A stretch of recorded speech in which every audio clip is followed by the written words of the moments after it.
Wel, gai eich croesawu chi yn gynnes yn enw'r arglwydd Iesu Grist. Mae'n hyfryd gallu gweld eich gwynebau chi eto y bore yma. Gyn ni yn gweddio bydd Duw yn ei ras yn siarad â ni gyd. Mae e'n gwybod angen pob un bore yma nawr. Ni'n gweddio bydd Duw yn siarad â ni trwy ei air. Ar ôl yr oedfa, anogaeth i chi i aros, i gael paned, ac yna am gwarter i 12 bydd ysgosil i'r plant ac yna i'r bobl ifanc a'r oedolion, mi fyddwn ni'n manteisio'r y cyfle i weddio gyda'n gilydd. Felly, cwarter i 12 fyddwn ni yn aros fan hyn ac yna cyfle i ni i weddio gyda'n gilydd. Heno ni, prynhawn yma, fydd Emyr eto yn agor y gair i ni am 5. Mi fydda i draw yn Mhen y Bont yn Free School Court. Gyna, fel chi'n cofio, y casgliad y mis yw United Beach Mission, a ni wrth yn bodd bore yma yn cael cwmni y Tyrza yma. Warm welcome this morning. A bydd Tyrza yn ystod yr oedfa yn siarad ychydig am Beach Mission. Beth yw'r gwaith a be allwn ni weddio amdano. Felly ni edrych ymlaen i glywed mwy ac yna yn ystod y mis cyfle i roi at y gwaith yna. Yna o ran yr wythnos, nos Fawrth, cwrgweddi fan hyn, cwarter i 8, esbonio emyn, nos Iau, amser paned, bore di Gwener a'r clybiau yna yn dilyn nos Wener, plant am 6, bobl ifanc am 7. Ac yna, jyst rhag rybydd, di Sadwrn nesaf, mae yna gyfarfod aelodau, felly jyst i chi gofio am hynny, fan hyn am 3 o'r gloch. A gai jyst ofyn bod ni'n trio bod yna yn brydlon weithiau, os pobl yn hwyr, mae'n gallu ymharu dipyn bach efo dechreuadau. Felly, os llwn ni fod yma'n brydlon erbyn 3 cwrdd aelodau di Sadwrn nesaf, bydd hynny yn cael ei werthfawrogi'n fawr. Ac yna Sul nesaf wedyn, Meirion fydd yn agor y gair i ni, bore o'r hwyr, a mae Emyr yn St Mellons am y dydd. Ac yna wythnos i ddydd Sadwrn, bydd brecwast dynion, jyst rhag rhybydd am hynny. Wel, mae lot fyna, gobeithio wnaethon chi gofio hynny gyd. Ond gydwch chi gyflwyno'r oedfa nawr i'r arglwydd.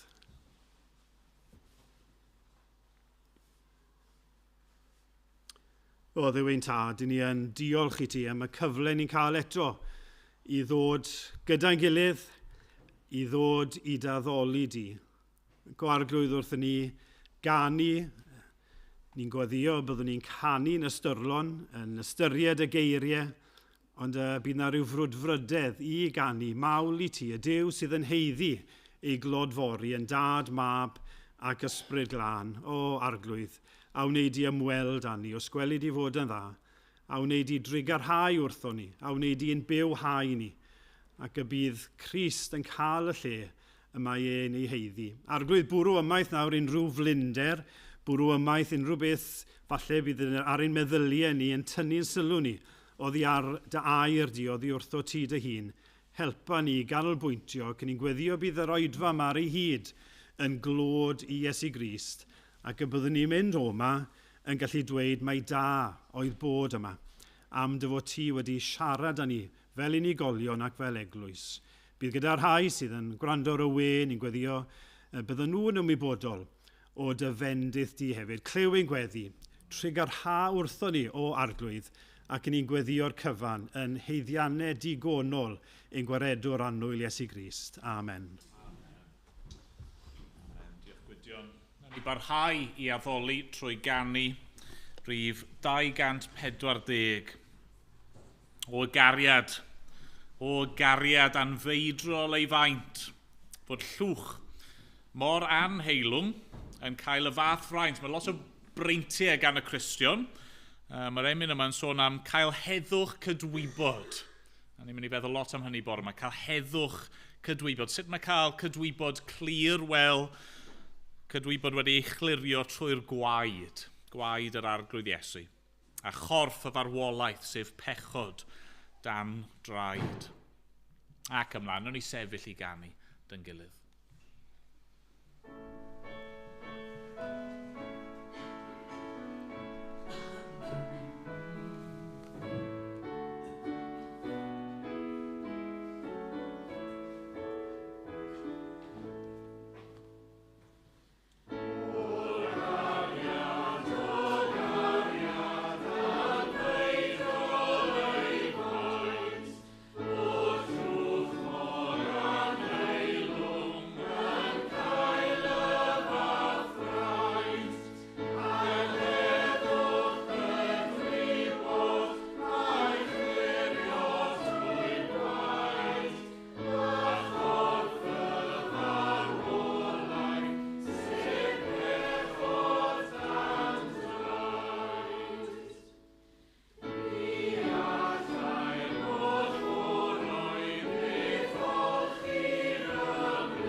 darllen y bore yma o'r Efengyl yn ôl Marc.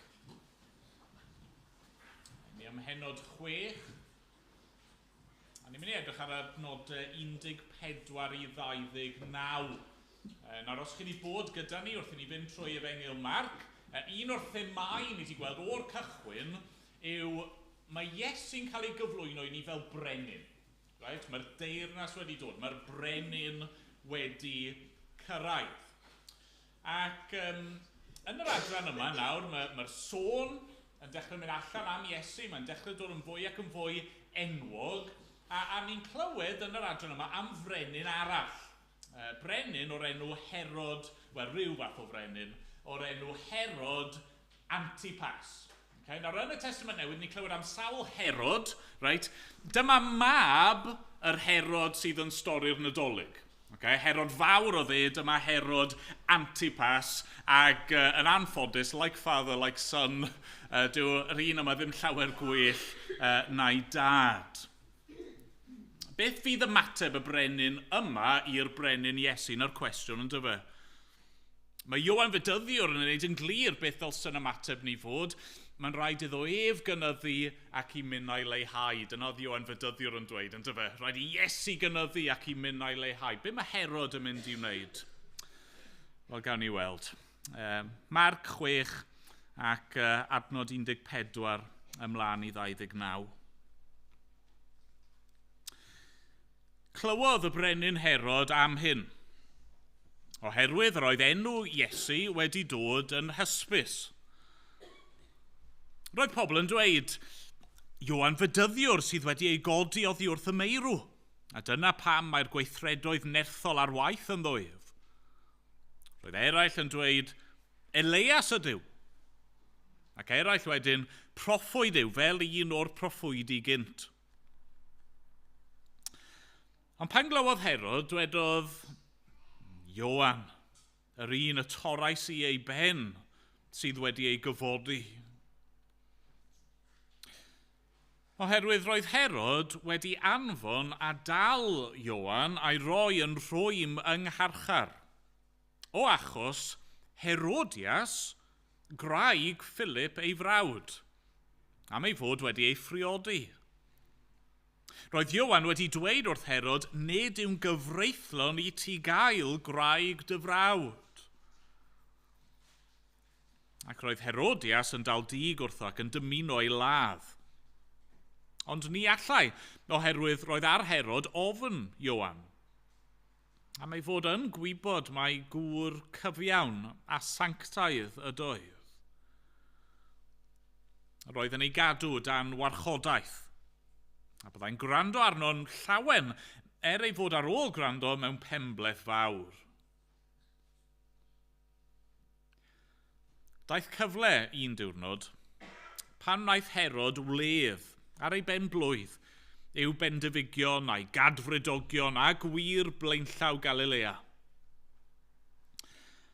Daeth merch Herodias i mewn a dawnsio a flesio Herod a'i westeion. Dywedodd y brenin wrth yr eneth, gofyn i mi am y peth a fyny ac fe'i rhof i ti. Ac wnaeth lw difrifol iddi, beth bynnag a ofynu gennyf rof ef i ti, hyd at hanner fy nheyrnas. Aeth allan a dwedodd wrth ei mam, am beth y caf ofyn. Dwedodd hithau, pen Ioan Fedyddiwr. A brysiodd yr eneth ar unwaith i mewn at y brenin a gofyn, rwyf ar mi y munud yma ben Ioan Fedyddiwr ar ddisgyl. Aeth y brenin yn drist iawn. Ond oherwydd ei lw ac oherwydd y gwesteion, penderfynodd beidio a thoriau air iddi. Ac yna anfonodd y brenin ddienyddiwr, y gorchymyn iddo ddod a phen Ioan. Fe aeth hwnnw a thorodd ei benif yn y carchar a dod ag ef ar ddisgyl a'i roi i'r eneth. A rhoddodd yr eneth ef i'w mam. A phan glywodd ei ddisgyblion, deithant, a mynd â'i gorff ymaith, a'i ddodi mewn bydd. Amen. Amen. Diolch i Dduw am ei air. Mae Amanda yn mynd i ddod i roi stori'r plant nesaf. Diolch.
Na fi chwaith. A beth yw'ch hoff snack chi? Ydych chi'n hoffi bita? Unrhyw? Ie, Eila. Cheez-Its. Ydw nhw'n neis? Oce, falle byddwn ni'n eisiau rhannu bocs bwyd gyda ti, ond sa'n credu byddwch chi eisiau rhannu bocs bwyd gyda Iowan Rhydyddiwr, achos drychwch, os gael ei lwyddo. O, unrhyw, o na ni, o na! Na ni. Dyna beth oedd Iowan yn bita. Byddwch chi'n hoffi rhannu bocs bwyd gyda Iowan? Mae'r mel yn iawn falle, mae mel yn neis, ond mae cystiaid oedd yn bita, oedd yn dipo nhw mewn i'r mel. So Tecon, bydd ti'n hoffi trio o'r cystiaid? Oce. Gyda rhestr siop y mam yn bethach hwnna ond. Ond dyna beth oedd e'n i Victor, ac i gwahanol eto i'n bywydau ni. Emrys, falle bod ati helpu, na ni, diolch. Ac wrth gwrs, i ni'n gwybod bod Ioan Fydyddiwr wedi cael ei ddewis yn benodol i wneud swydd benodol gan Dduw. Oedd e'n bedyddio pobl, oedd e'n mynd o gwmpas y wlad ac yn pregethu am Iesu Grist. Oedd e'n sôn bod un yn mynd i ddod, oedd yn mynd i achub y byd. A felly oedd e'n pregethu bobl i edrych ar rai, i droi o'i ffyr y ddwth a troi at Dduw. Ac wrth gwrs, ni'n gwybod hefyd, mae Ioan Fydyddiwr oedd wedi bedyddio Iesu, felly rhywbeth gwahanol eto i'n bywydau ni. A fel glywon ni bod yma, yn y hanes o Emyr newydd allan, mi gafodd Ioan Fydyddiwr ei roi yn y carchar, achos bod e wedi bod yn ifyr i Dduw. Oedd e wedi sefyll lan y dweud na, Brenin Herod, ti'n neud rhywbeth yn anghywir. Dyw Duw ddim yn cytuno gyda beth ti'n neud, a ti'n neud rhywbeth yn erbyn gair Duw. A felly gath ei roi yn y carchar. Tra bod yn y carchar, beth i ddigodd iddo fe? Gafodd e i ddynyddion, do, gafodd ei ladd, ei ben wedi torri ffwrdd, achos bod e wedi bod yn ifydd a ffyddlon i air Duw. Reit, dyna pethau sy'n wahanol. Beth yw'r pethau ni'n meddwl sy'n debyg yn Emyr a Ioan Fydyddiwr oedd wedi byw blynyddoedd a blynyddoedd yn ôl? Wel, gath Ioan ei eni, i'r rieni a teulu. I ni gyd wedi cael yn geni i rieni a theulu, a dim jyst teulu o hyd y gwaith sy'n perthyn i ni, ond teulu ehangach y capel, gyfyd. Felly mae hwnna'n debyg gyda ni, hwn ni a Ioan. Ni'n gwybod yn barod bod trwy'r Mair yn perthyn i Elizabeth, bod Ioan yn perthyn i Iesu. Ond, trwy'r groes a diolch i'r groes, wrth i ni gofio beth nath Iesu i'r groes, mynd i farw drosto ni, cymryd hyn i ni'n ei heiddi, a marw a gorchfygu marwolaeth, i ni'n gallu perthyn i Iesu hefyd. Ni'n gallu gael Iesu'n frawd i ni, a Duw yn dad i ni. Mae hwnna'n debyg rhwng honni. I ni'n gwybod bod Duw wedi dewis Ioan Fydyddiwr i wneud swydd benodol ar ei gyfer e. Oedd gan Dduw gynllun ar gyfer bywyd Ioan. Felly bod dim un ohono ni wedi cael yn dewis i fydyddio pobl a pregethu, o rhai ohono ni wedi cael yn dewis i pregethu, ond mae gan Dduw gynllun i'n bywydau ni. Just fel y jigsaw na, pan ych chi wedi goffe'n jigsaw, mae'n dangos un llun mawr yn diwedd, perffaith. Wel, Duw sydd wedi creu pob rhan bach o bywydau ni, a gyda Duw wedyn, mae'n rhoi popeth at ei gilydd i greu cynllun perffaith ar gyfer ein bywydau ni. Rhaid, ni'n gwybod beth yw'r cynllun eich bywyd chi eto, achos chi'n ifanc, okay? Ond os ych chi'n credu yn Duw ac yn caru Iesu Grist, allwch chi bod yn sicr bod gan Dduw gynllun penodol i'ch bywyd chi. Nawr, ni'n gwybod bod Ioan wedi dweud wrth bobl am Iesu. Okay? A ni'n gwybod bod Ioan yn caru Iesu holl galon. Eto, felly bod ni mewn i fydyddio pobl, okay? Ond ni'n gallu dweud wrth bobl am Iesu. Ni'n gallu dweud wrth bobl yn ein ffordd yn hun, os i ni'n caru Iesu, wedi profi cariad Iesu, a dyletswydd fyddwn ni i dweud wrth bobl arall am Iesu. Yn yr ysgol, siarad y ffrind, siarad y cymdogion sy'n byw yn stryd ni. Mae gyda ni gyd yn cael rhoi mewn sefyllfa benodol i siarad y bobl a dweud wrth bobl am y pethau da mae Iesu wedi gwneud drostyn nhw. Felly ni yn gallu caru Iesu, fel oedd Ioan yn caru Iesu a'n holl galon. Ac yn olaf, dyma rhywbeth oedd Ioan wedi dweud am Iesu, a mae Emyr wedi sôn am hyn yn barod. Dyma beth wedodd e, yn Marc 1:7, mae un cryfach na mi yn dod ar fy ôl i. Felly Ioan yn sôn am Iesu fan hyn, bod Iesu yn mynd i ddod ar ei ôl ac yn gryfach na fe. Nid dwi fi, meddai Ioan, nid dwi fi'n deilwng so'n ddigon da i blygu a datod carau ei sendalau ef. Felly yn ôl Ioan, oedd e ddim yn teimlo bod e'n ddigon da i wneud y gwaith yma o rannu Iesu gyda pobl eraill, achos oedd e eisiau pwysleisio, mae Iesu oedd yr un bwysig, Iesu oedd yr un mawr, Iesu dath i wneud y gwaith da, Iesu ath i'r groes i farw trosto ni. Felly oedd e'n weithio'n teimlo'n ddigon da, yn ddigon teilwng i wneud e.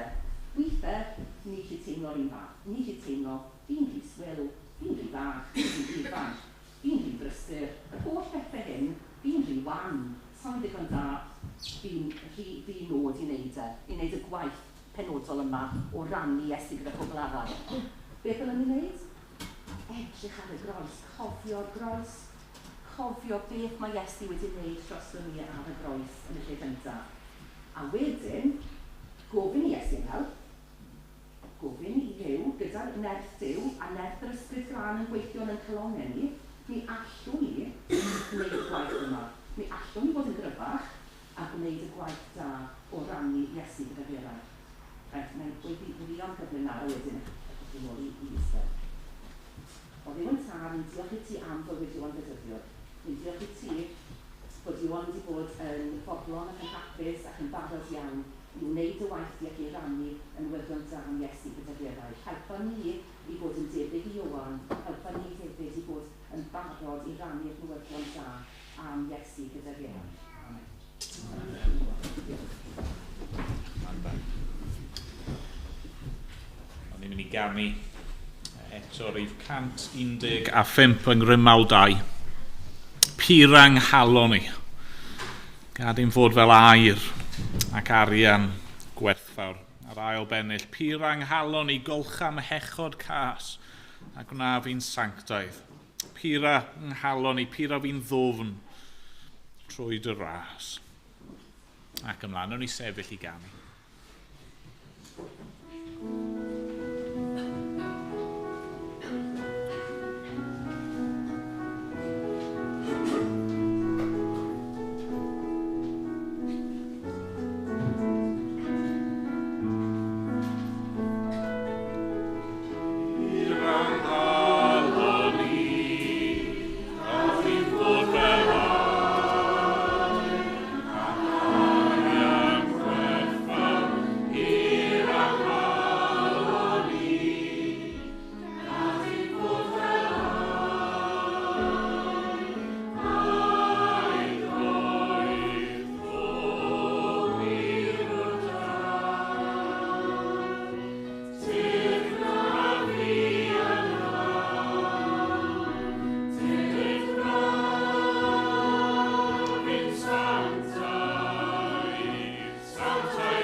Soniodd Gwydion yn gynharach yma. Yn casgliad arbennig neu'r mis hwn yw gwaith UBM, y gwaith cynhadu ar y treithau. A ni'n falch iawn mae Terza wedi dod yn ôl i rannu mwy am y gwaith. Warm welcome to you, Terza. We're glad to have you back and grateful that you could come and give us an update on the work. Thank you. It's lovely to be back with you again, so thank you very much for inviting me. Apologies that you will get all of this in English. It would be a very short presentation if I attempted it in Welsh. But hopefully, if this is going to work, we're going to have the slides that hopefully will be in Welsh. So to a work of UBM and give a couple of quick little updates. We don't have a huge amount of time, obviously, this morning, but hopefully share a few prayer points with you and a few things for this summer and a few changes that are happening. There is various bits of literature that you can take. This is all in Welsh, so please feel free to help yourself. The children who have all vanished again, and I can't see them, come and help yourself to one of these at the end, wherever you are up there. Come and help yourself to one of these, and I will explain in a little moment what that is about. But first of all, who is involved in UBM? Well, UBM is for anybody who is aged 15 or over and who loves the Lord and who wants to go out and share the gospel with people. So as long as you turn 15 by the 31st of August of kind of the current year, you're able to join a team. And the idea is that we just go out and share the love of Christ with the people that we meet. And we do that in various different contexts. So the first, the other thing just to say is that, it's gone backwards. That's interesting. We do have 3 principles that we operate. Oh dear, I'm destroying it now. Gosh, I'll never have you back again. Sorry, Bedford, I'm destroying your equipment here. So we do have 3 principles that we operate under, and these are the principles that have kind of gathered together everything. They've enshrined the work of UBM since it started, which was in 1953. Now, for context, I just thought this was an interesting fact, you might not, but I was listening to an audiobook of God's Smuggler, Brother Andrew, the other day, and 1953 was when he came over to Scotland and went to the WEP College, and 1953 was when UBM ran its first mission. And we run under 3 principles. The first one is love for the Lord. And it is the basis of everything that we do. If you're not a believer, then obviously you can't go and share in the same work. The second one is love for the, this is love for the lost, right? Yeah, love for the lost, make sure I get it in the right order. Love for the lost. Again, our real desire is to share the love of Christ with people who've never heard the gospel. And the opportunities are absolutely huge. But the third and final one is love for each other. You are working very much in close quarters with each other. You're spending a lot of time together. And it does mean that you're going to need a lot of love at times when it's been a really long week and you're all really tired and the showers are still not quite working. You're going to need love for each other. But those are the 3 things that bind everybody together as teams. And we run different aspects to our work. This is probably one of the lesser known parts, which is our Christian Answer work. And our Christian Answer ministry is out on the streets. And we're out on the streets in cities and doing kind of more open air style things. So there would be open air preaching. It would involve sharing, doing a book table, for example. Also having a question of the day, so we might have a question up something like, did Jesus really rise from the dead? And try and get people to engage with that question. So all of the questions that we use are designed to get to the gospel as quickly as we possibly can. So we use that as a way of reaching people. So you can see there the places that we went to this year. For those of you who think that UBM's got an interesting definition of city, when you see Llandudno up there, it kind of just comes under the Christian Answer work, mainly because that is a very specific one we do, which is, if you've heard of the Llandudno Victoria Extravaganza, so we go to that. So we're not actually on the beach on that occasion, we're in the town centre. So if you're ever there, at a time during the Victoria Extravaganza, go and find Pandora, and in the bus shelter outside Pandora you will find the UBM stand. So that's why Llandudno is slightly different, and also Whitby is another one where we're working in the town centre. So it's probably a little bit broader than cities these days. But those are the places that we went in 2025. We're planning on returning to all of those places again this year, and we're hoping to add an additional one in Ireland this year. So that's in the Republic of Ireland. So do pray for that additional ministry. The one that is our best known work, and which is where we started, is our beach team work. And we do go, a large proportion of our ministry is actually in Wales, if you look at the split of that. So we do spend a lot of time but we could do Wales, England and Northern Ireland, Republic of Ireland. We don't do anything in Scotland, no particular reason for that as far as I'm aware, except it's really far away. But part of the ministry there is to reach out to holidaymakers and people who are just on the beach enjoying themselves. The opportunities are absolutely huge. You would be surprised at how many people are willing to engage. Those of you who have children might perhaps appreciate some of the motivations. So often the motivation is, great, free activities for our children. We're going to sit over here and read a book and have a kip and enjoy some peace and quiet where our children are entertained for free.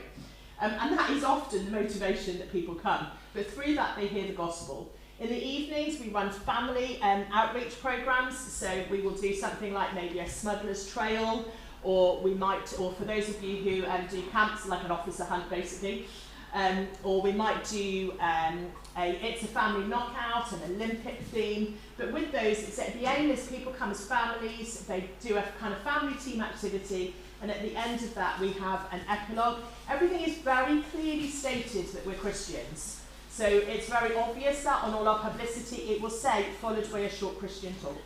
If people don't want to stay for the talk, nobody's going to force them to. But in my experience, unless there's a really good reason, like my parking has run out, on the whole people do stay. It's very rare that people will come and not stay for the talk. So again, huge opportunities really to be able to share the gospel. The third aspect of our work is our international student outreach. This work has taken a little bit of time to pick up from COVID. The others picked up really quickly. This one's taken a bit more time. And we run a week of outreach in Bournemouth. And I think part of the reason it's taken a little bit more time is just to do with the fact that there's not as many international students as there were in Bournemouth. But last year, in 2025, they had a really good year. And the leader came back saying it was one of the best years he'd had in a long time. So he was really fired up and enthusiastic, that they really had some excellent conversations with people, and some really good opportunities. So we're very thankful to that. We also have our mission vacances work and avancées. So these are where we do beach teams, but in a different country. So we go to France, no we don't, we go to Switzerland, Spain and Portugal. And we run beach teams on there. In Switzerland, we're working in a slightly different context again. So it's right by Lake Geneva, and we're working with the Montreux Jazz Festival. So that's great. So if anybody speaks French, Spanish or Portuguese, great opportunities for you to practice your language skills and go and work in those countries. We also work with local churches in France, which is the avancées teams, and we will go and support those local churches and the kind of local people there, and just be there as a support to them. So they run it, but we provide extra bodies for them. So that's a whirlwind tour through the work of UBM. I think the key thing that I found so encouraging, I've been working for UBM for 7.5 years, and it has been so encouraging to see year after year after year stories of people converted. Stories of people saved, stories of people hearing the gospel and lives changed. This year, for example, a lady turned up in Lansdowne. She'd met the team in 2024, and she'd really chatted with the team. She'd been very enthusiastic. She'd gone back home, and in her workplace had come across Christians. The Christians had invited her to their workplace prayer meeting and Bible study. She'd started going along to that. She got so kind of interested and caught up in that, she started going to church with people. And within a year, God had brought her to himself. And she returned a year later to the team in Lansdowne going, I've been saved. And it's so encouraging to hear how UBM can play a small part in some of these things. Sometimes, another example from 2025, we saw a lady who was converted on the beach in Newquay just reading a book. She picked up one of our books from a free books box and was saved. God is good. There are huge opportunities. So please do keep praying for those gospel opportunities. I've got a couple of minutes left, and I just want to share a couple of prayer points with you. Thank you. Sorry. I was sitting there earlier and I thought, I can't remember what my first prayer point was. Mission opportunities. So just pray for this summer, please. We're planning on returning to all of these places again. I don't have with me today the new literature because it is not quite ready. It's coming in this week. So what I will do is I will get it to somebody and hopefully one of my contacts will bring it to the church and pass it on to you. I'm sure I'll see somebody to pass it on to, but I will send some literature over to you. We're planning on returning to all of those places. Please pray that already God will be working in the hearts of the people that we are going to meet. We've already had emails from people saying, do you know the dates yet? You're going to be in Lou because we want to book our holidays around it. And these are not Christians. These are just people who want to go where we are. So they're already asking for dates and for information. So do pray for the mission opportunities. But a big prayer request for this year, there are some big staffing changes happening. I'm finishing with UBN in 2 weeks' time, 2 and a bit weeks' time, and so please pray for all the changes that are happening with that. So I'm moving on to work for Day One Christian Ministries, and they are currently recruiting for a not quite like-for-like role, but a replacement to come in and do the administration in UBM. They haven't appointed anybody yet, just because obviously these things take time, but it does mean that whoever comes in will have a fairly steep learning curve. At the moment, I'm currently handing all of my kind of job over to my colleague, who will then have to train up the new person. So please pray for all of the stuff that has to happen in regards to that. It's going to be an interesting summer for them. There's so many things that have to happen. So please pray for James, who is the executive officer. Pray that everything will happen well. I think the main kind of aim at the moment is to get to the end of the summer and all of the missions have happened and no disasters have happened. But it is just a time of transition. It would be the same with anybody leaving. It's just a time of transition. So please pray for them. Pray for the trustees as they look to appoint. They're looking to appoint an administrator, an executive assistant, and somebody to help out with the properties. We own 3 properties. So do pray for all of those. Pray for all the appointments. Pray for everything that goes with that. That God's hand would be in it. The right people would be appointed, and that they would be able to start at the right times. There's a likelihood that there'll be a bit of a gap for a few months. It's unlikely that whoever they appoint will be able to start straight away. So that's one area. The other thing that has happened coincidentally, but kind of at the same time, is that we currently don't have an office either. We, EMW, are in the process of selling the building in Bridgend, and so we were sort of very politely asked to leave, all very amicable, but we've moved out of the office in Bridgend, so everything is in storage at the moment. So there's lots of just practical things that are happening in UBM, so please pray for all of that and pray that God would work in those situations. But our main prayer is, whatever's going on in the office, the gospel work doesn't suffer in any way.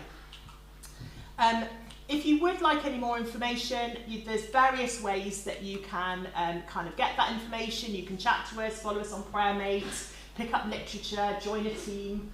I will finish now because I have, gone over my time. But thank you very much for your prayers. Thank you for your support. It has been much appreciated. And I will be staying around for a cup of tea and coffee at the end. So please come and chat to me. Please help yourself to literature. And children, don't forget, come and get your badges. The pens, adults can have pens as well. I have more. And the bracelets. Thank you. Diolch, Teresa. Thank you for coming, and we wish you every blessing as a church as you start on your new role. Gan ni air o weddi, no ni weddio fy'n gilydd.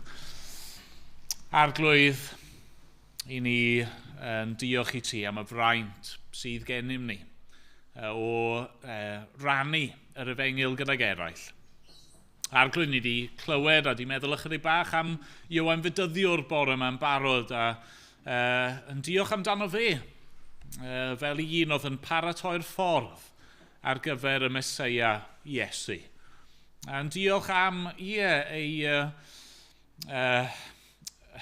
awydd i weld Iesu yn cael ei ddyrchafu. Ac fod pobl yn edifarhau ond yn troi mewn ffydd at Grist. A dad, ni'n diolch bod ni yn cael bod yn rhan o'r un gwaith.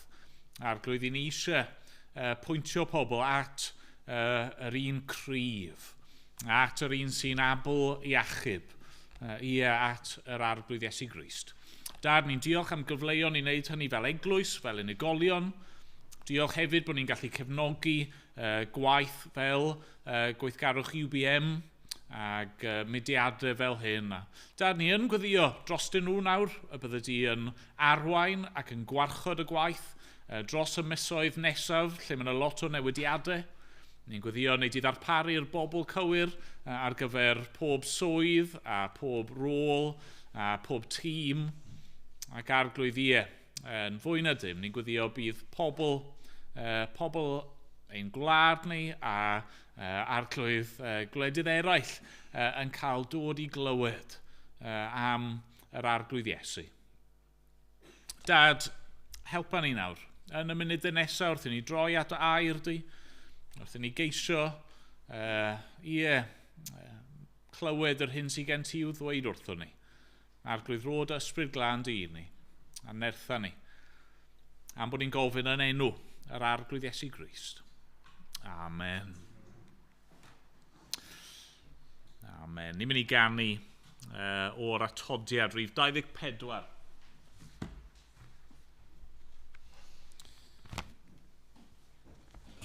Golchwyd Magdalen yn ddisglair a manasedd i yn wyn yn y ffynon ddaeth o galon Iesu ar Galfaria fryn.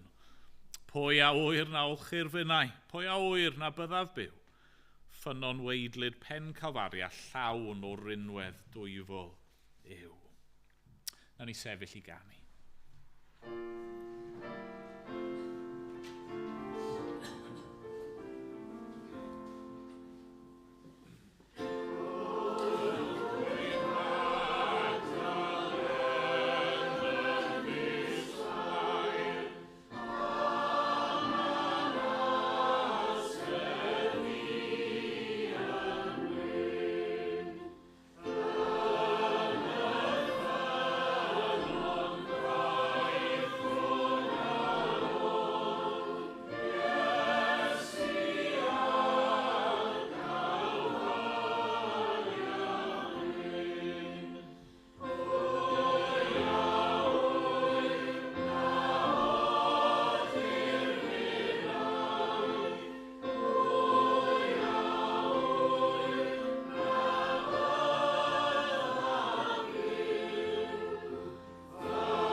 Dim lot o bethau gwaith na cael cydwybod eog. Guilty conscience.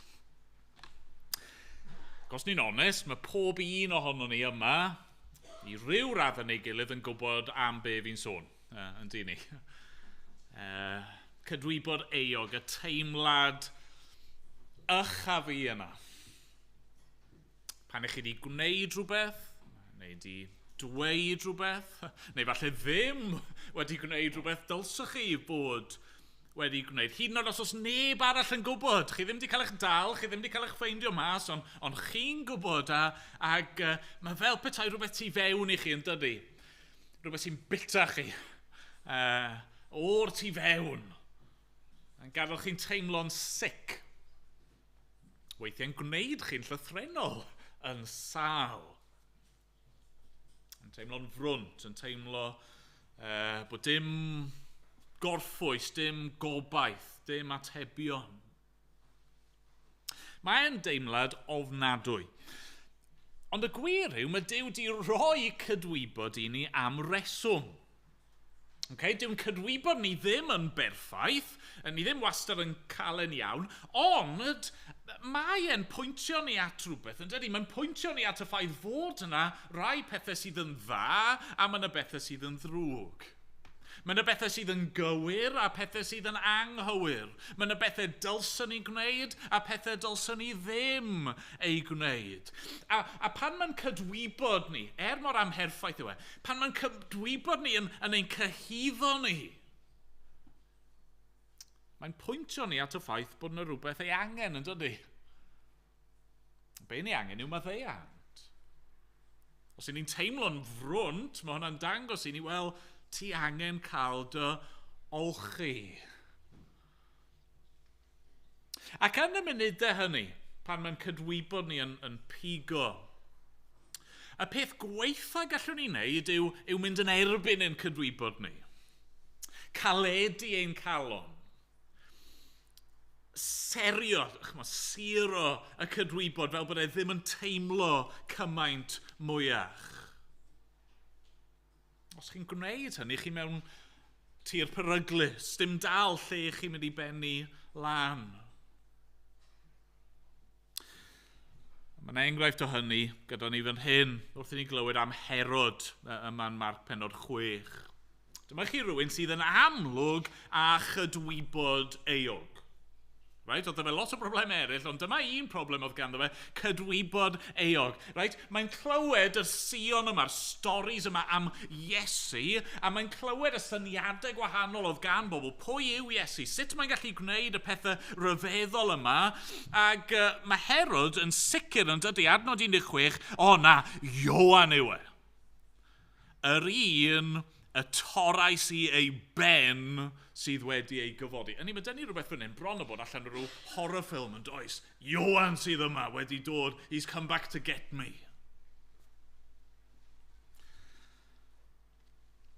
Be fi eisiau ni wneud bore yma? Yw ystyried ychydig o'r camgymeriadau nath arwain Herod at y pwynt yma.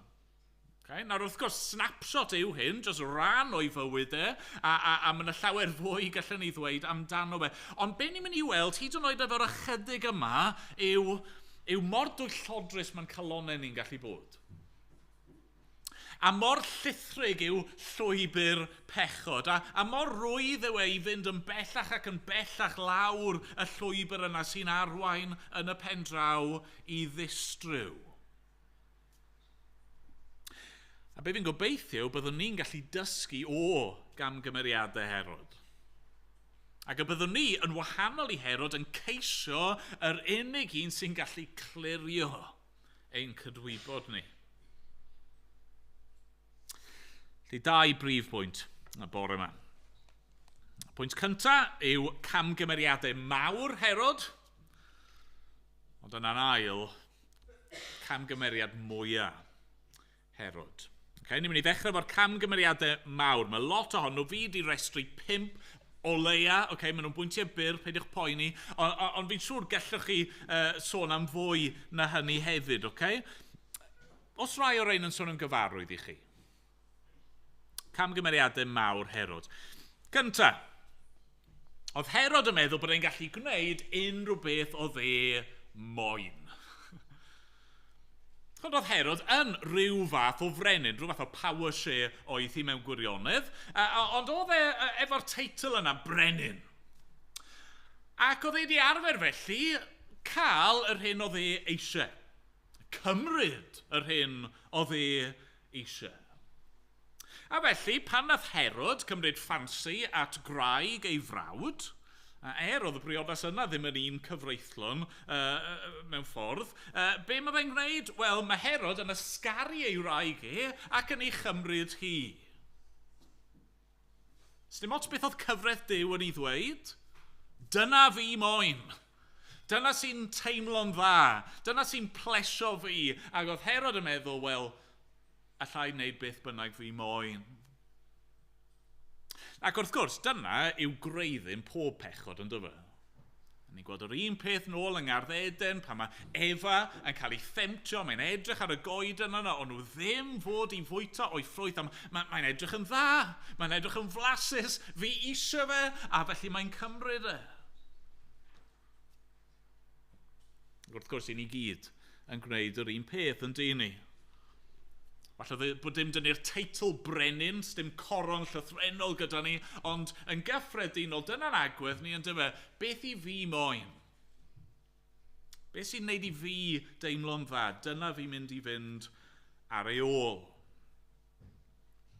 Nawr, mae hynny'n arwain at ail gamgymeriad yn Herod. Yr ail beth.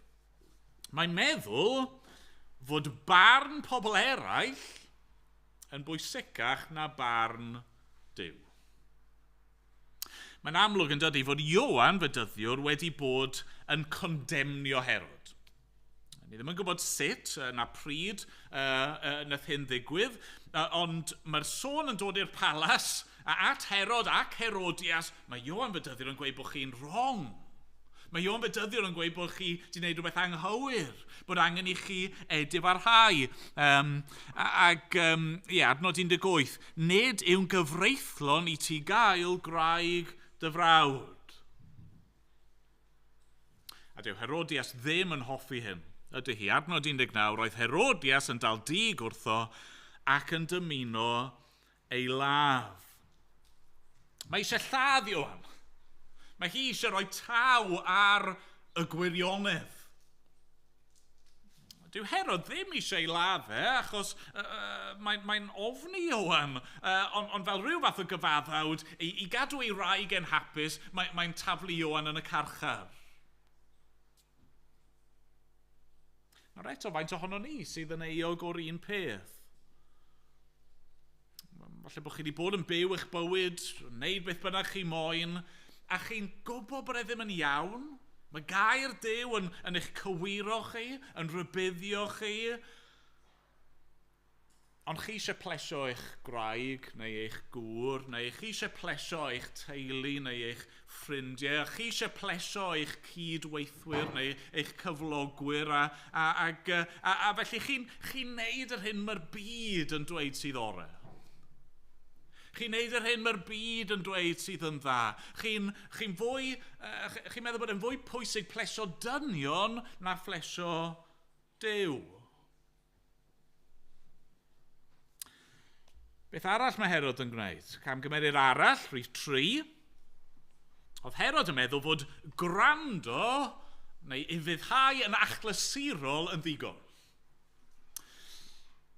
Mae Herod yn bach o ddirgelwch, beth yn union oedd yn mynd mlaen yn ei feddwl, ni ddim cweit yn siŵr, ond ni'n clywed yn dyn ni adnod 20, roedd yn cadw Ioan dan warchodaeth, a byddai'n gwrando arno'n llawen, ei fod ar ôl gwrando mewn penbleth fawr.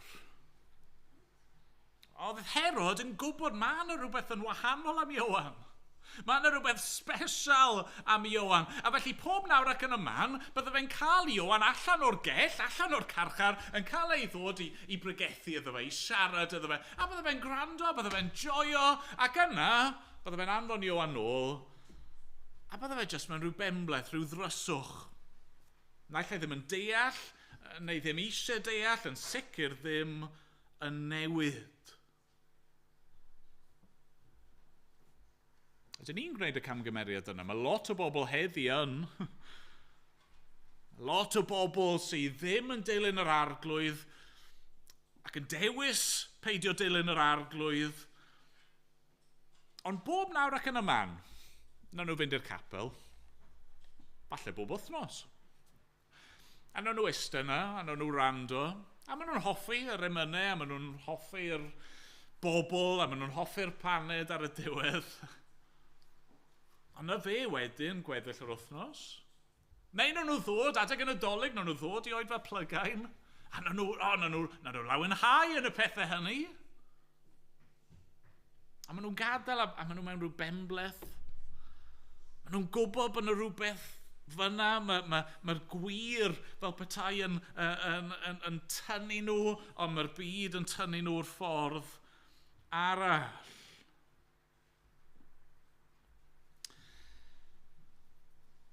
Camgymeriad arall, rhif 4. Oedd Herod yn meddwl fod hawl ganddo fe ar bopeth oedd eisiau. Right? Bod Ioan yn trial i bwyntio fe, ni'n cymryd at y gwaredwr, mae Herod jyst yn meddwl na fi'n cario ymlaen a mae hawl dy fi ar bopeth fi eisiau yma. Mae'r stori mynd o ddrwg i waith yn dydy. Mae Herod i ysgaru wraig, mae di cymryd gwraig rhywun arall, mae di taflu Ioan yn y carchar, a nawr ni'n clywed mae pen blwydd Herod yn dod. Ac wrth gwrs mae'n cael parti. A mae'n cael gledd, a mae'r holl bobl pwysig yno, yr yes-men i gyd. Da iawn ti, Herod, ti mor wych, ti mor special. Chi bron gallu dychmygu yn dweud wrth ei hun yn dydy, fi'n heiddi hyn. Sdim os be mae Ioan yn dweud, fi'n heiddi hyn. Sdim os be mae Duw yn dweud, fi'n heiddi hyn. A mae dechrau'r olygfa hyll yma'n does, lle mae ferch yng nghyfraith e'n dod i fewn, a mae hi'n dawnsio.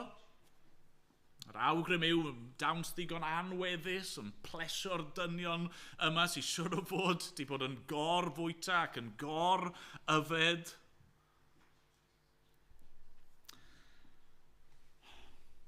Herod yn meddwl, allai gael y cwbl. Mae hawl dy fi ar hyn. Mae gofyn eto, ydy hwnna'n sôn yn gyfarwydd. Chwa, ni gallu gwneud gymaint o esgusodion yn dyn ni am ein pechod. Fy mhen blwydd i yw felly allai wneud be fi moyn. Fi ar yng ngwyliau, allai gael brec o beth bynnag mae'r arglwydd yn dweud. Fi dan straen, fi angen rhywbeth i lleddfu ar y straen. Fi wedi bod yn gweithio'n galed, I need to let off some steam. Fi wedi bod yn trio fy ngorau, dyw hwn ddim yn brifo neb, fi'n heiddi hwn. Gwneud esgusodion. A'r esgusodion yn mynd yn rwyddach ac yn rwyddach i wneud beth bynnag ni moyn.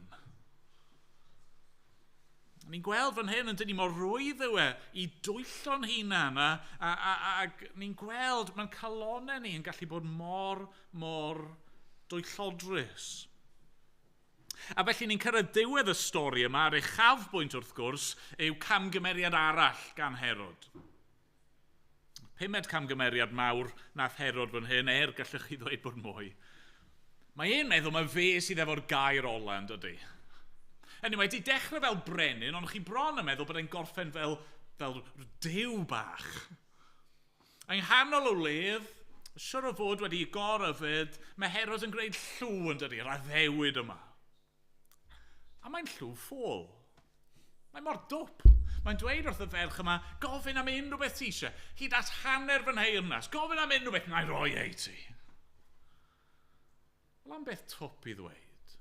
Chi'n teimlo bod e bron a bod yn meddwl am ei hun fel rhyw ddew bach, allai wneud unrhyw beth ti moyn. Ac yna mae'r cais yn dod gan Herodias trwy'r ferch am pen Ioan Fydyddiwr ar blad. Be mae Herod yn wneud? Wel, yn ei falchder ac yn ei ymffrost, mae'n cadw addewid ffôl. Mae yn rhoi hunan yn lle Duw. ac yn gorchymyn lladd Ioan Fedyddiwr. Mae fel petai yn dweud, fi sydd yn cael dewis. Fi sydd yn cael dewis pwy sy'n byw a pwy sydd yn marw. Fi'n gallu gwneud beth bynnag fi eisiau. Wrth gwrs, yr eironi yw, mewn ffordd nid yna beth oedd eisiau. Adnod 26, aeth y brenin yn drist iawn. Mae pechod yn haddo cymaint. Ond yn y diwedd, mae'n cymryd. Aeth y brenin yn drist iawn. Ond oherwydd ei lw ac oherwydd y gwesteion, penderfynodd beidio a thorri ei air iddi. Mewn un ysyn, oedd ganddo fe bopeth ar blat, pardon the pun, dan yr amgylchiadau. Oedd fe popeth ar blat a mae'n neud mes o'r cwbl. Mae'n ddyn trienus. Nid marwolaeth Ioan yw'r tragedi fan hyn. Oedd Ioan di dioddau do, ond gath Ioan fynd i'r gogoniant, mynd at ei arglwydd. Na Herod yw'r tragedi. Sut mae rhywun yn cyrraedd y pwynt yma? Wel, cam wrth gam, yn dyfa. Mynd yn erbyn ei gydwybod dro ar ôl tro. Dyna chi'n teimlo sy'n digwydd, yn dyfa. Cyfle ar ôl cyfle, dydd ar ôl dydd. Mae'n mynd yn erbyn ei gydwybod, yn erbyn yr hyn mae'n gwybod sydd yn iawn. Mae'n rhoi heibio y cyfleon i edifarhau. Ni ddim yn gwybod yn union beth oedd Ioan yn dweud wrtho fe, ond os yw gweddill pregethu Ioan yn unrhyw arwydd, oedd Ioan yn pwyntio fe at Iesu. Yn annog ei edifarhau ac i gredu yn y Meseia sydd i ddod. Be mae Herod yn gwneud dro ar ôl tro, mae'n gwrthod. Dro ar ôl tro, mae'n mynd yn groes i'w gydwybod, neu jyst yn ffindio ffyrdd i dawelu ei gydwybod dros dro. A gai ofyn eto, os un ohonoch chi yn gyfarwydd gyda hyn. Felly bod chi'n teimlo hynny yn eich calon, yn eich bywyd chi. Chi mewn mes. Chi wedi palu twll i chi, a mae'r twll jyst yn mynd yn ddyfnach. A chi wedi clywed, chi wedi cael cyfleon, a chi wedi bod yn gwrthod ac yn gwrthod ac yn gwrthod. A chi ddim cweit yn deall, siwr i fi wedi cyrraedd y pwynt yma. Nath popeth dechrau mor dda, ond siwr i chi wedi cyrraedd fan hyn, a chi ddim wir yn siŵr, achos dyna sut mae'n digwydd yn dyfa, un cam bach ar y tro.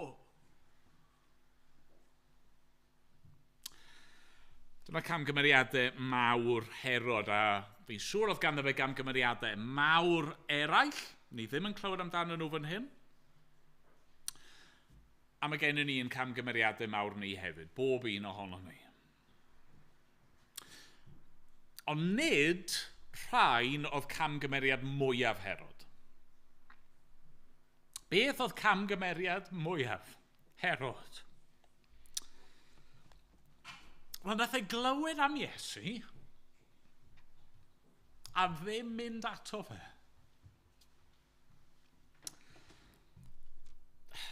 Dyna siw mae'r hanes yma'n dechrau yn dyfa. Adnod 14, clywodd y brenin Herod am hyn. Mae'n clywed am y dyn yma Iesu, mae'n clywed rhywbeth o'r gwirthiau'r arwyddion, siwr o fod yn clywed rhywbeth o'r pregethu hefyd. A mae'r bobl o'i gwmpas mae dyn nhw pob math o syniadau anghywir, falle mae un o'r proffwydi, falle mae Ioan Fedyddiwr, ond yn lle mynd i weld, mae'n aros lle mae e. Yn yw chi bron yn meddwl, wel, os mae Ioan Fedyddiwr sydd wedi dod nôl yn fyw, cer i weld. Os yw dy gydwybod ti mor eog a hynny, a ti'n meddwl bod yna rhyw gyfle falle i ymddeheirio ac i gymodi ac i ddelio gyda'r peth, cer i weld. Ond na, just fel ei dad mae e'n aros yn y palas. Mae marwolaeth Ioan yn amlwg yn pwyso arno fe, ond yn lle chwilio am ffordd i edifyrhau a derbyn maddeuant, mae'n aros yn ei le. A mae e'n tragic. Achos yn nes ymlaen yn yr Efengylau, ni'n clywed yn dyn fod Iesu, cyn iddo fe cael ei groesolio, yn cael ei anfon at Herod. A ni'n clywed fyna am Herod bod wedi bod yn deheu am amser hir iawn i weld Iesu. Ddim digon i fynd i chwilio amdano fe. Eisiau Iesu ddod falle at y fe, dod ar ei dylerau fe. Ac ar y diwrnod yna, pan mae Herod yn gweld Iesu o'r diwedd, s'dim byd gan Iesu ddweud wrtho fe. Ti wedi cael dy gyfle.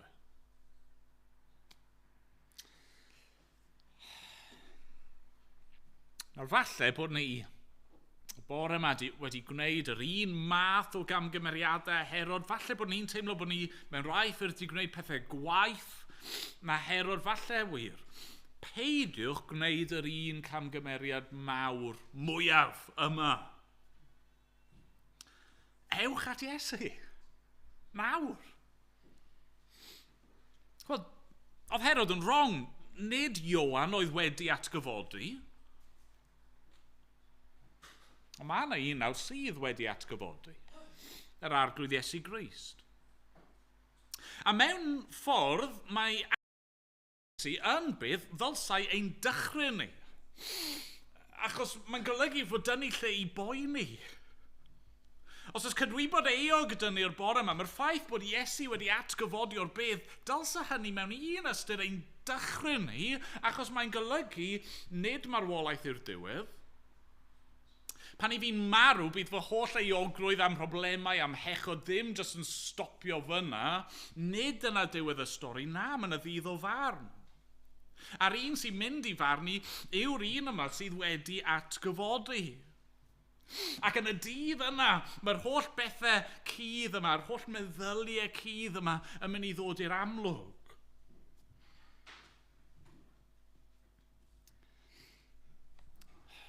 Ond, wrth gwrs, mae atgyfodiad Iesu hefyd yn golygu i rai sydd yn ei geisio fe, i rai sy'n barod i adael eich palas a tynnu'ch coron a mynd mewn edifeirwch ato fe, mae yna faddeuant i'w gael. Mae yna lawenydd i'w gael. Mae yna orffwys i'w gael. Pam? Achos mae'r un yma sydd wedi atgyfodi, o fe yw'r un nath farw ar groes.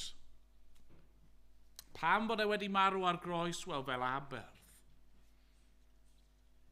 Mae'r ffaith fod e wedi atgyfodi yn dangos fod yr aberth yna wedi ei dderbyn. Fod pechod, pob un sy'n credu ynddo fe, wedi ei claddu gyda Christ.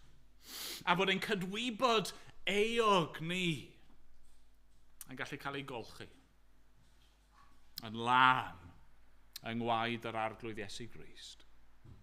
Mae'r ffaith fod Iesu Grist wedi atgyfodi yn golygu fod na bywyd newydd, tragwyddol i'w gael. Felly ewch ato fe. Ewch ato fe. Peidiwch da chi a gwneud yr un camgymeriad o nath Herod. Mae yna gyfle. Dyw hi ddim yn rhy hwyr. Mae yna wahoddiad. Dewch ato. Mwyn ei enw. Amen.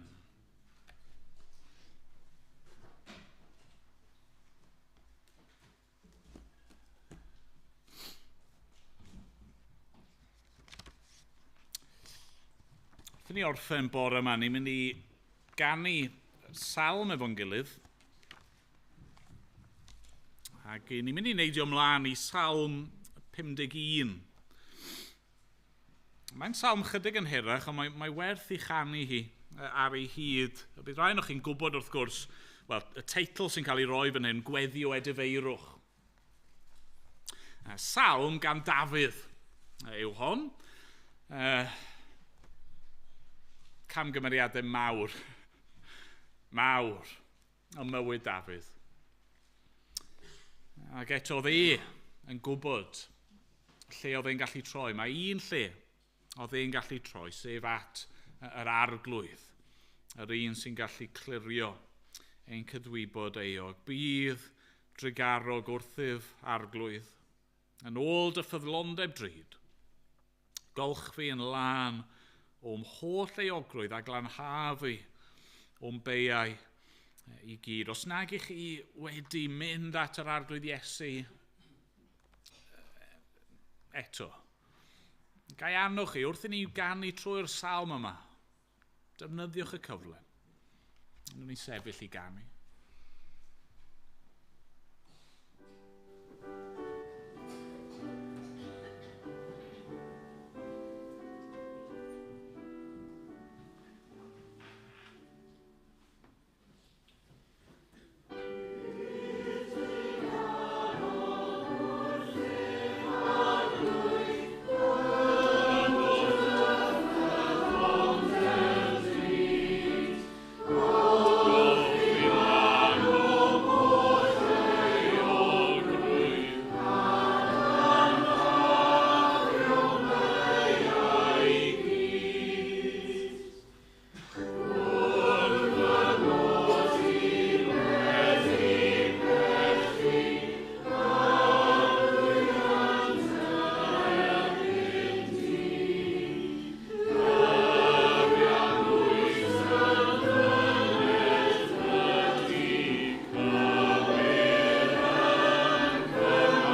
Arglwydd, diolch bod ti ddim yn dirmygu calon ddrylliog edifeirio. Arglwydd ro galon felly ym mhob un ohono ni. Ac yn awr bydded i ras ein harglwydd Iesu Grist, a chariad Duw, a chymdeithas yr ysbryd glân, fod gyda ni oll o'r awr hon ac hyd byth. Amen.